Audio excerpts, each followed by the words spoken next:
This is Myrtle Edwards Park. I like it here.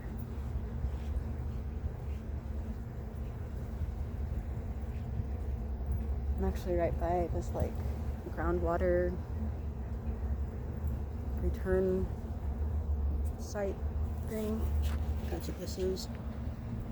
And the walls around the last like 25 feet or so of the drain are like semicircles, and there are some kind of interesting acoustic effects that happen that you'll only notice if you come walking here with another person, because when there's just one person you can't create and observe them at the same time.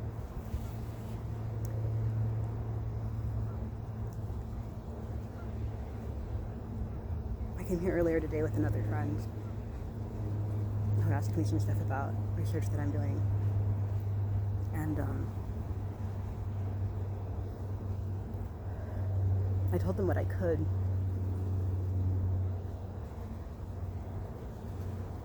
but I didn't tell them everything, because there's some stuff that I think they just wouldn't be able to parse, and we only had so much time. Anyway,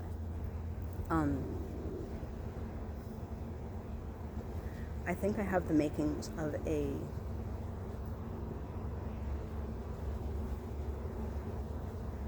generic and comprehensive theory of object relations that could serve as a basis for a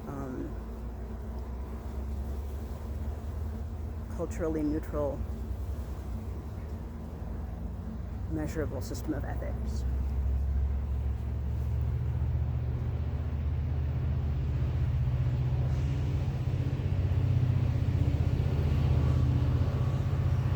And I knew that that was what I was looking at back in early spring. But the first few people I tried to tell didn't know what those words were or something, or how they went together. So just to recap, I was looking to see whether attachment styles, as they are empirically known to manifest, and as they're known to map to particular environmental conditions during people's formative years, could be modeled as emergent optimal strategies whose optimality depended on the environmental niches in which a learner was developed the foundation of its world map using Q learners. And Q table is pretty straightforward representation of a world map. And I was looking at how both adjustments to and variations in the means of the reinforcement values, the expectation value of a training episode, like of an experiential bid, which in the context of developmental psychology would be like an infant's bid to have its needs met by its caregivers, by its parents or whomever. How changes in the means, like the differences between the means of the reinforcements that it experiences, the expected value of, interaction per unit time, and how variations in the variance or standard deviation, the level of chaos it experiences, each affect what kind of interaction style is optimal for a learner. And just by observing which learners did best in which environments, I can see what approach is an optimal strategy. I can define the limit of that in terms of the hyperparameters that succeed best in each environmental niche, and set up a system of differential equations to explore what hyperparameter values or relative values are optimal for an environment based on empirical experience in that environment. First you measure just how crazy shit be, then you adjust your expectations accordingly, or you see just how well things can go, and then explore accordingly.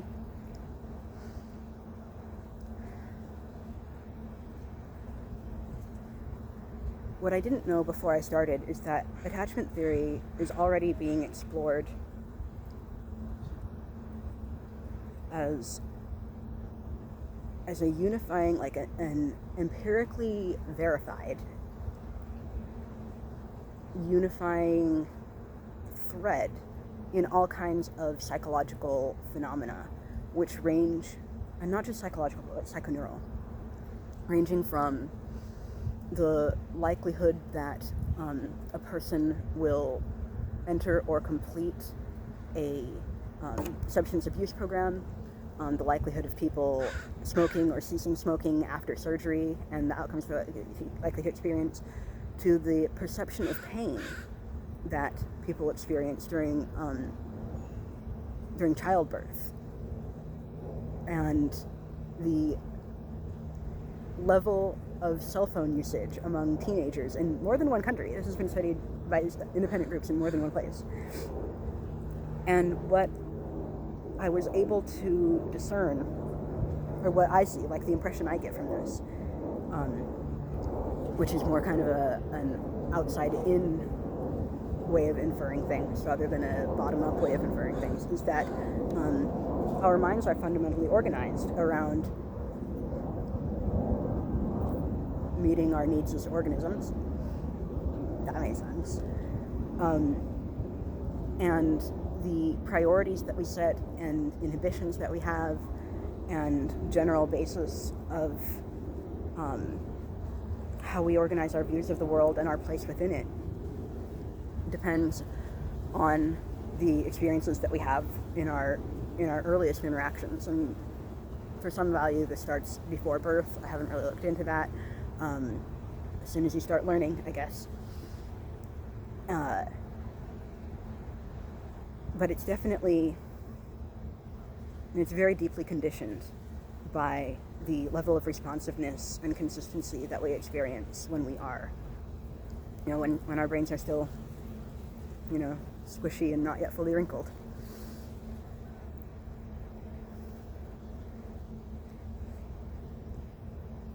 When someone first asked me what kinds of applications I had in mind for this, I was kind of surprised by the question. I was like, this is purely descriptive. Like, my application is to describe the world, He asked me, I was like, maybe it could be used to measure the healthfulness of people's interactions in social networks, and you could see whether people's behaviors indicate alienation or a tendency toward violence, and that could be used to intervene such that, people like Elliot Ransom or, whoever else might be likely to harm themselves or others. If someone's indicating, alienation that might indicate, suicidal tendencies or whatever, we can stop people before they damage themselves or shoot up a school or whatever, if their interactions with social networking interfaces indicate that they're headed for trouble, especially if they're so alienated from other people that their interactions with other people don't tell us that they're, are too few and far between or whatever, or just too superficial to tell us whether or not they are headed toward some kind of social catastrophe or whatever. So that was why I was like, that's one way you could use it. That would be for good. And he was like, yeah, well, couldn't it just be as easily be used for manipulation by advertisers or something? And I was like, yeah, I hadn't thought of that. And within a few weeks, I shut down my Facebook account because I was like, I don't even want to talk about what I'm doing on this website anymore.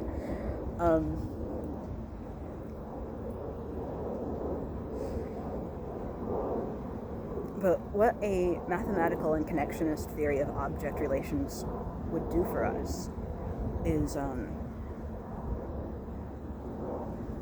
it would give us a foundation for measuring and adjusting in real time for a learner's quality of interactions. I say learner generically here. I might be talking about machines, I might be talking about organisms.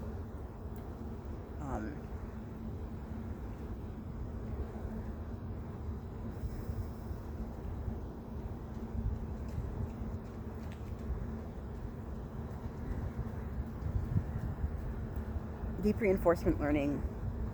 Okay, so in the literature, this isn't especially well explored. Most psychological studies or medical studies tend to be very situationally bound, like the things I was describing, like cell phone use among Brazilian teenagers or something. Like, this is a small population, it's a fairly small type of interaction, you know.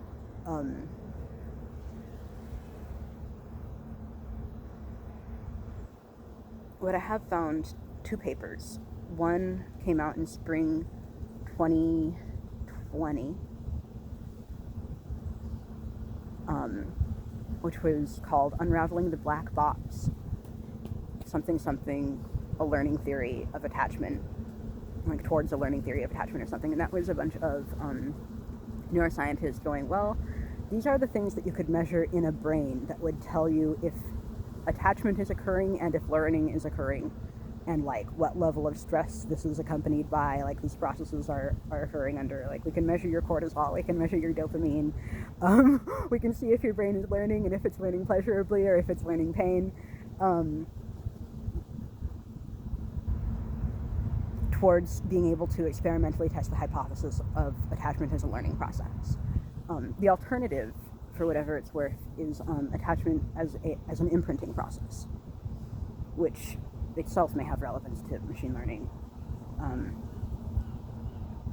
although I don't have a well-developed way of articulating how that would be.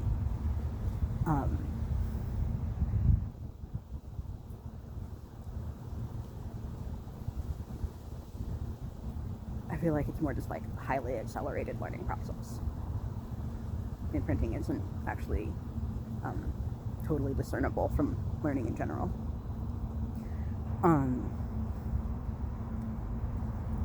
And then I found one other paper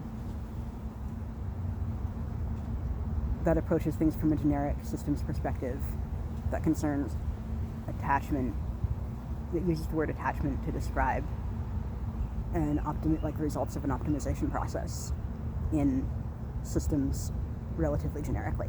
I don't have the name of that paper or its authors right off the top of my head. I would have to look it up. It's one of the ones that I have printed out that I've been carrying with me on and off for the last few months. Although I haven't read that one yet. Anyway, I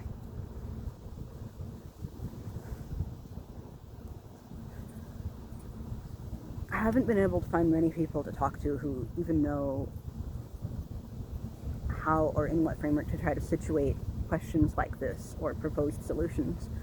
I have one friend who's been working on computing hardware, like processors, and how to incorporate DRM into hardware. And he's looking into ways of incorporating ethical frameworks, I guess, into computing hardware towards the end of enforcing ethics in AI.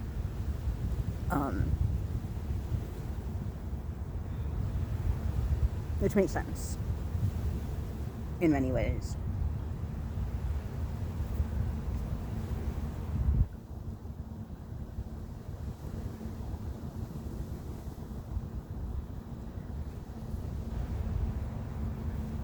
Although in some ways that strikes me as just imprinting machines with a bunch of superstitious constraints on their behavior. It might help prevent human abuse of intelligent machines toward ends that would harm other conscious beings or the planet or whatever. I don't know. That implementation has not been done yet. So in some ways, building the free laws into the silicon doesn't seem completely wrong, right?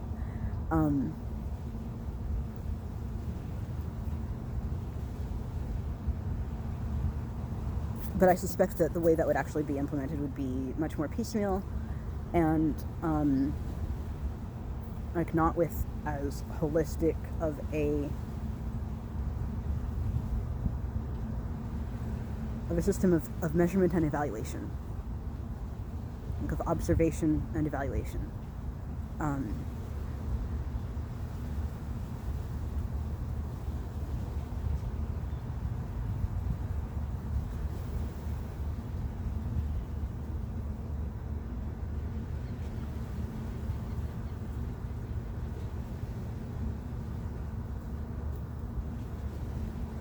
If you're able to build machines that are able to observe and interpret whether harm has been done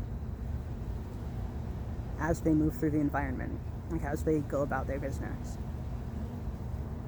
effectively you've built in the possibility of it's like a form of empathy, right? They can have goals, but they could also give a fuck what the effects of their actions are. That would be cool.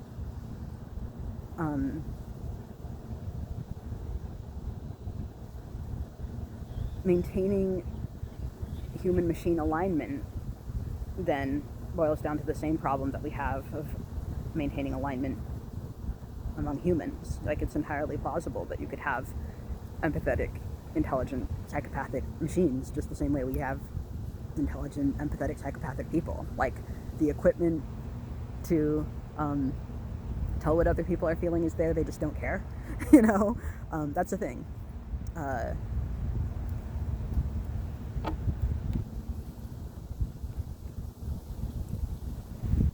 Or like it affects them in ways that are different from how,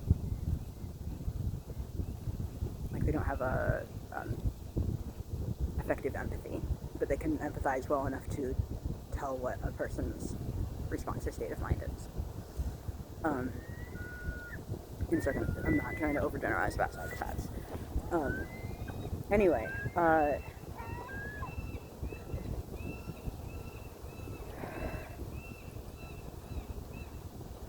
once you're able to create a map between the observations that a learner collects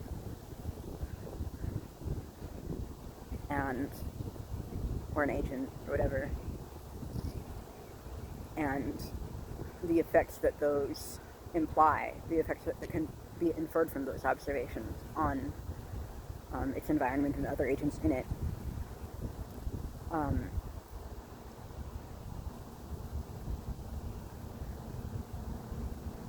it seems like you could use deep metric learning to, characterize what is good and bad in a representationally agnostic basis.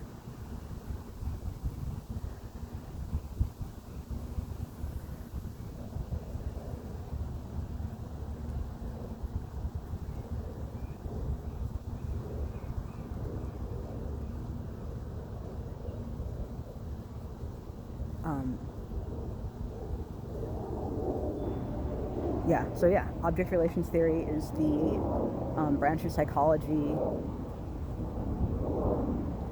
most closely related to cognitive psychology in some ways, but also very closely related to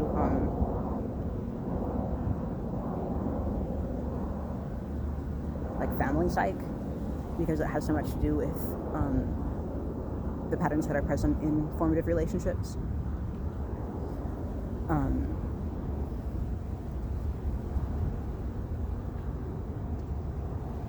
So that would make it like developmental and relationship psychology, which I guess is like most closely related to like clinical psychology, but I don't know if there's like a more generic term for that. Like not necessarily clinical practice, but like, theories of relationships. Object relations theory is how conscious entities, such that we have studied, can be observed phenomenologically to relate between themselves and their environments and other beings, and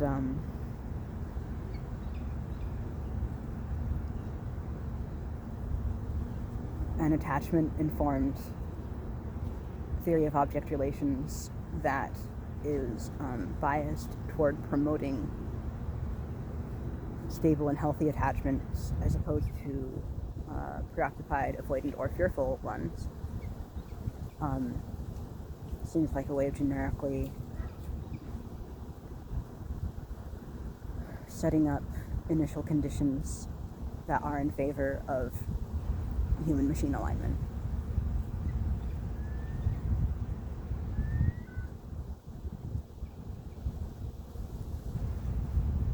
That's like the whole story. I think the first person I tried to explain this to thought that it was impossible, but I also don't think he knows enough about machine learning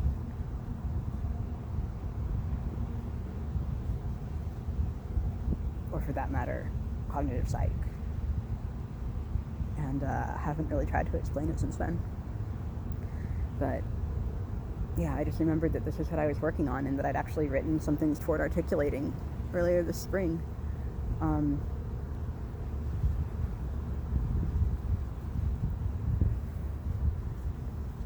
It's not the only way of solving that problem, I'm sure, but it seems like a really good one.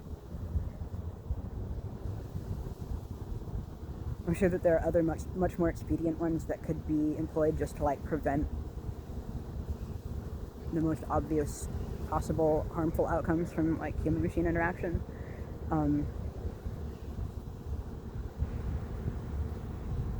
But in the long run, I don't think that giving machines superstition is the best way to keep them from taking harmful actions or making harmful decisions.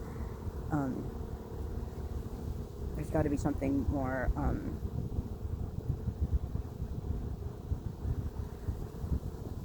simultaneously circumstantial and principled than that.